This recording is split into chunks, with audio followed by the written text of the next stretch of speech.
Salutations peuple de YouTube et bienvenue dans la 6e partie de cette découverte et analyse du tarot Mysterium. Donc si vous n'avez pas vu les explications de ce que c'est, ce que je fais, pourquoi, comment, je vous invite à aller voir la vidéo qui est mentionnée dans la barre d'infos.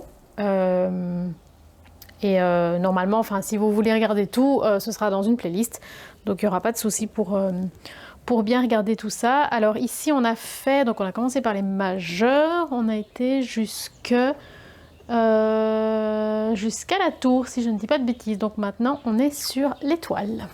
Alors pour l'étoile, j'ai 5 cartes différentes que j'ai sélectionnées et qui sont possibles. Alors la carte la plus évidente, qui ressemble le plus à l'image traditionnelle qu'on a de l'étoile, c'est celle-ci, donc avec ce petit monsieur qui qu'est-ce qu'il fait? Donc il est sur on dirait, c'est pas vraiment un monsieur, hein, on dirait que c'est presque un fantôme puisqu'il est complètement transparent. Il est en haut d'une échelle. Une échelle très asymétrique et qui n'a pas l'air très stable, qui est parcourue de fils barbelés qui semblent avoir poussé comme une liane de plante. Voilà, je ne sais pas très bien s'il va décrocher une étoile, s'il va installer une étoile, s'il allume l'étoile comme le ferait un allumeur, j'arrive pas à régler la luminosité, pardon, comme le ferait au 19e siècle ceux qui allumaient les réverbères chaque soir. J'aime bien le film, donc la pellicule qui passe en arrière-plan, parce que le cinéma c'est un domaine dans lequel je suis assez active avec mon mari. On est co-réalisateur. Surtout de clips, mais voilà, c'est un domaine qui me parle. Je trouve cette image très poétique, mais je suis pas sûre d'y voir une dimension extrêmement personnelle. Après, il y a cette notion d'idéal, cette notion de rêve, d'un projet sur lequel on mise des espoirs. On a cette notion de difficulté avec les fils barbelés. Je pense que la carte colle assez bien, mais je ne sais pas si j'y trouve une dimension assez personnelle. La première carte que j'avais sélectionnée, c'était celle-ci, où on a de nouveau cette notion un peu du culte des morts. Je sais qu'en général, l'étoile, c'est une carte très positive, très portée sur l'avenir, sur l'espoir. Mais moi, ce que ça m'a évoqué, c'est ce côté d'avoir la foi, dans l'idée, la foi qui a quelque chose après, que ça a du sens de rendre hommage aux morts, que ça ait une signification, que ce soit quelque chose d'important pour nous ou dans l'absolu. Et on a quand même cette notion, pas vraiment d'étoile, mais avec une lueur dans la nuit, et le ciel est étoilé.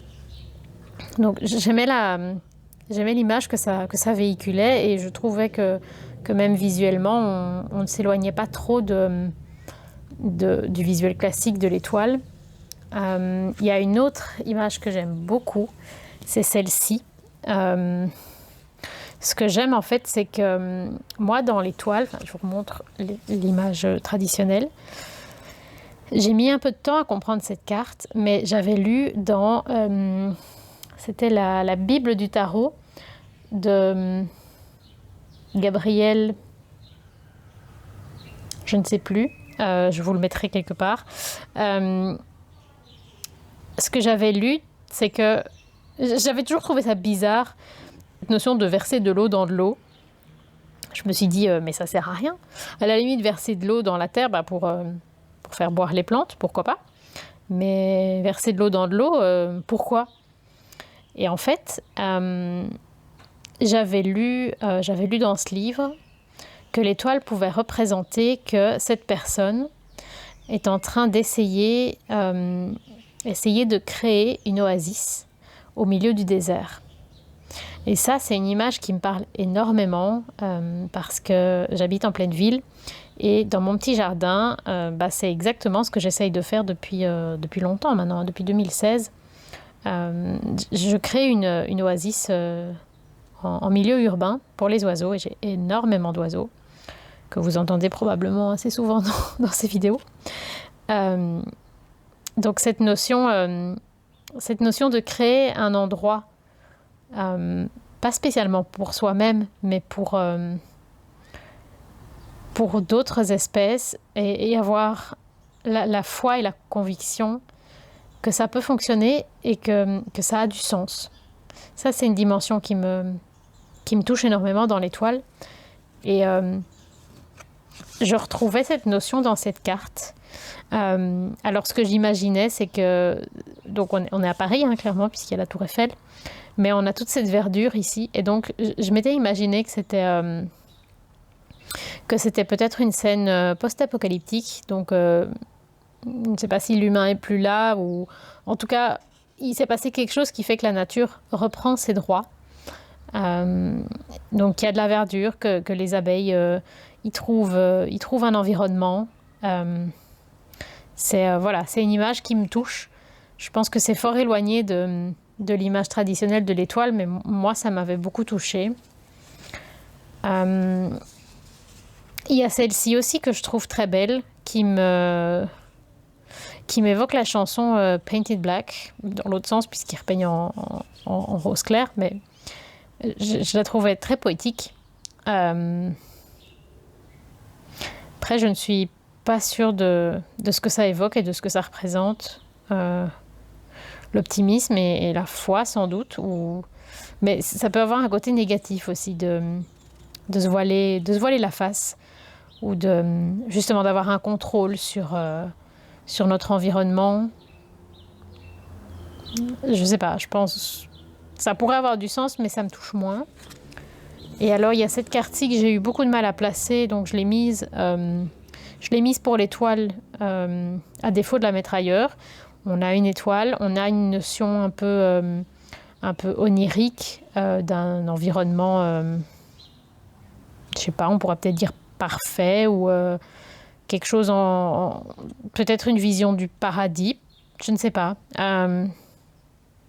Je la voyais pas ailleurs, mais je suis pas sûre qu'elle a vraiment sa place pour l'étoile. Donc j'ai un peu de mal à choisir sur ce coup-là. Par rapport à mon interprétation personnelle, j'ai vraiment envie d'aller vers celle-ci. Mais on s'éloigne vraiment du visuel de l'étoile. J'arrive pas à me décider. Qu'est-ce que vous en pensez, vous? Bon, pour le moment, je vais garder celle-ci. Parce qu'elle est quand même déjà très belle et qu'elle sert fort la signification traditionnelle. Donc pour le moment, je vais aller sur celle-ci et si je change d'avis, je vous le dirai. Alors, on poursuit avec l'arcane 18, la lune. Cette carte-ci, j'ai l'impression que je l'avais déjà mise pour une autre arcane, mais je vous raconte ce qui s'est passé. Donc j'avais mis je vous montre, hein, j'avais mis tout ça sur la table en attendant de faire mon choix et de filmer cette vidéo. Et au fil des jours, mon chat s'est un peu baladé sur la table. Donc voilà, à mon avis, cette carte, je l'avais déjà mis ailleurs, mais... de toute façon, je ne l'avais pas choisie ailleurs, donc elle a aussi sa place pour la lune. Je la trouve assez fascinante, même si je ne suis pas sûre de ce qu'elle pourrait représenter. Une notion de...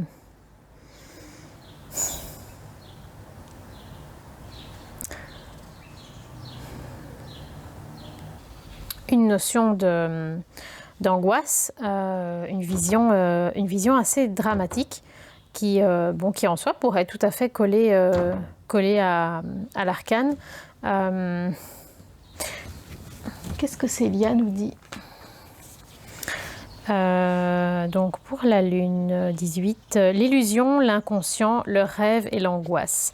J'aime bien cette idée d'angoisse liée à l'inconscient. Moi, c'est vraiment quelque chose qui me travaille beaucoup, qui est fort présent chez moi. Donc je pense que j'ai envie de développer cette idée. Dans la notion de rêve, j'avais choisi ces deux cartes-ci. Celle-ci, ce que j'imaginais, c'était peut-être l'idée, dans cette idée d'angoisse et de choses cachées, de choses dont on n'a pas conscience. J'avais l'idée de voilà, que ces petits manchots ou ces petits pingouins, je suis un peu entre les deux, je ne sais pas trop, peut-être plutôt des manchots. L'idée qu'ils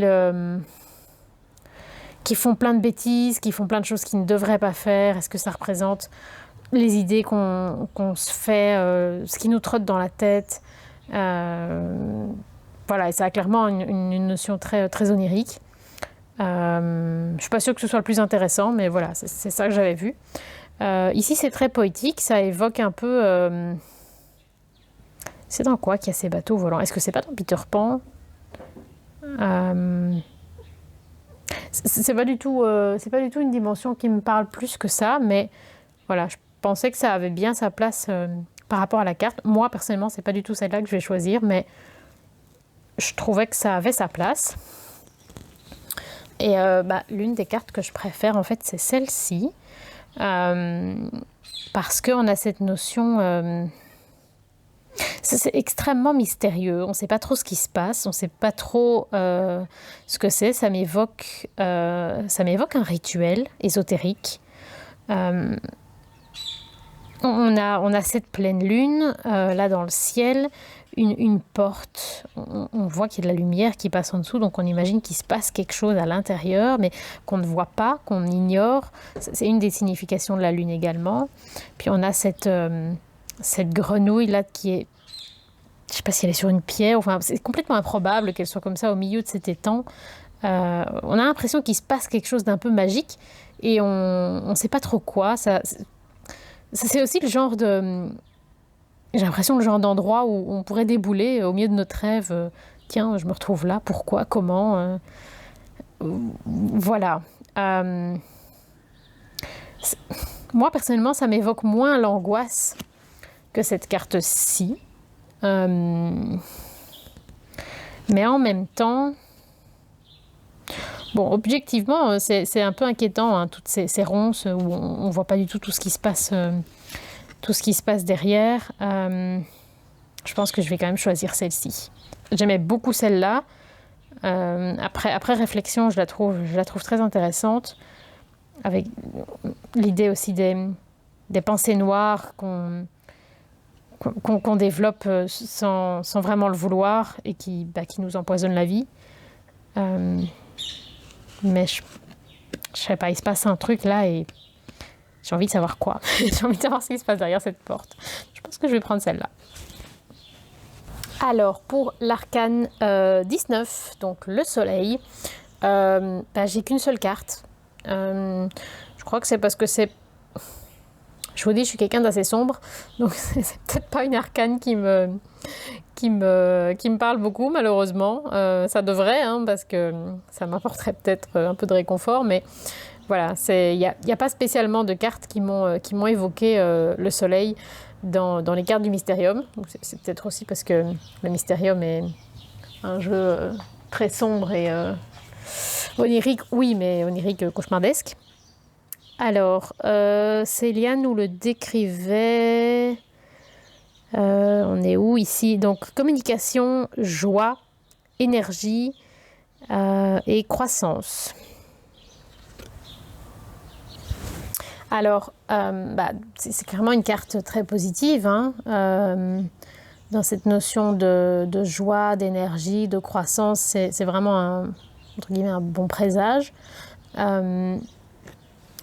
J'aimais bien cette carte-ci parce que, bon déjà on a le soleil, enfin en tout cas une source de lumière qui pointe ici derrière le livre. Et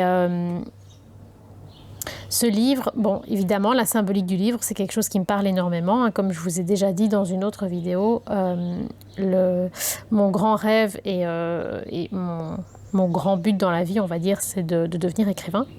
Donc tout ce qui touche au livre a une symbolique personnelle très forte.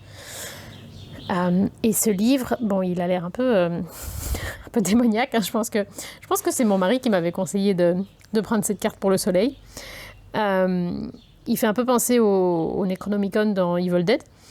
Bon, en version vert, bleu, violette, mais quand même, il a pas l'air tout net. On ne sait pas très bien s'il sort de l'eau, donc si c'est quelque chose qu'on sort de nous, qu'on découvre dans l'idée de croissance et d'une énergie qu'on trouve en nous, ou bien si ils fond et qui se fond dans l'eau. J'en sais rien. J'ai pas tellement la réponse. Mais voilà, ça m'a évoqué. Ce livre m'a évoqué cette notion de réussite, puisque en tant qu'écrivain, c'est un peu le concept. J'ai conscience que c'est pas parfait, parce que c'est quand même un peu éloigné de la représentation traditionnelle. Si jamais dans la suite, en revoyant mes autres choix pour les mineurs, s'il y a une carte qui correspond mieux, peut-être que je reviendrai sur mon choix. Mais voilà, c'est là que j'en suis pour le moment. Hop. Et je vais vous laisser ici pour cette 6e partie, c'est ça ? Parce qu'on est déjà à 17 minutes. Donc voilà, on poursuit un peu plus tard.